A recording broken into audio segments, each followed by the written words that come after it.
বন্ধুরা থাকুন আমার সাথেই, আপনাদেরকে নিয়ে যাই নোয়াখালী বিজ্ঞান ও প্রযুক্তি বিশ্ববিদ্যালয়ে।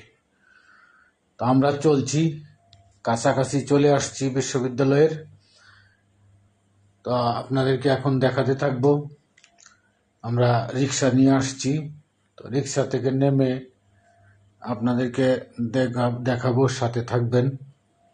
এই যে চলে আসছি নোয়াখালী বিজ্ঞান ও প্রযুক্তি বিশ্ববিদ্যালয়। মূল ফটকে আমি অবস্থান করছি।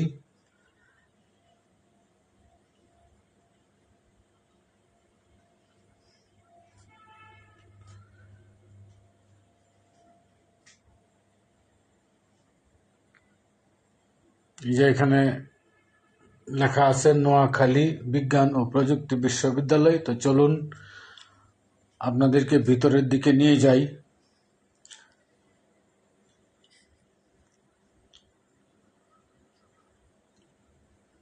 ভিতরে কিন্তু অনেক সুন্দর সুন্দর স্থাপনা আছে। এই যে একটা স্থাপনা দেখুন, কত সুন্দর, একদম নান্দনিক একটা স্থাপনা, দেখে মনটা ভরে যায়।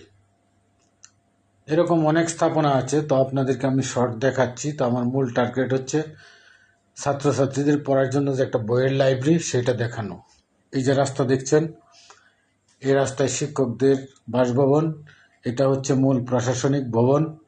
এখান থেকে প্রশাসনিক কার্যক্রম করা হয় এবং ভাইস চ্যান্সেলর সাহেবের অফিসে এই বিল্ডিংয়ে। তো চলুন আমরা আরেকটা বিল্ডিং দেখাই, যেখানে ক্লাস হয়, আবার দাপ্তরিক।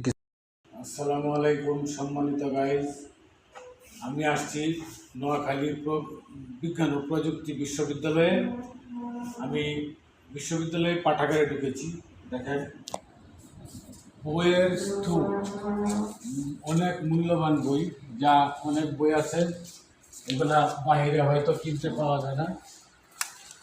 এখানে সকল বই ছাত্রছাত্রীদের লেখাপড়ার সুবিধার্থে সরকারিভাবে এই সমস্ত বই দেওয়া হয়েছে এবং এগুলার রক্ষণাবেক্ষণ করার জন্য একজন বা দুইজন কর্মকর্তা নিয়োগ করা আছে।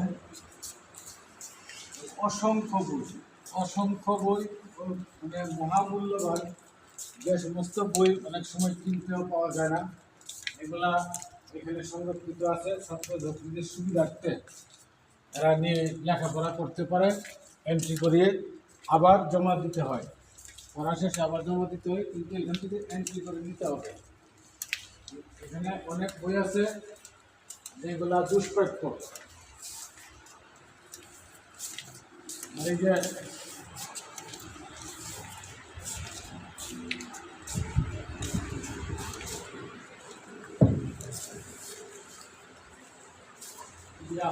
এই জায়গাটা ছাত্রছাত্রীরা বসে লেখাপড়া করতে পারে। এগুলা যারা এখানে লাইব্রেরিতে বসে লেখাপড়া করবে তাদের জন্য চেয়ার টেবিল দেওয়া আছে, পেন আছে, সিসি ক্যামেরা আছে, সম্পূর্ণ মানে পড়ার মতো একটা পরিবেশ এখানে তৈরি করা হয়েছে, যাতে নিরিবিলি পড়তে পারে। ওকে, ধন্যবাদ, সবাই ভালো থাকবেন। আসসালামু আলাইকুম।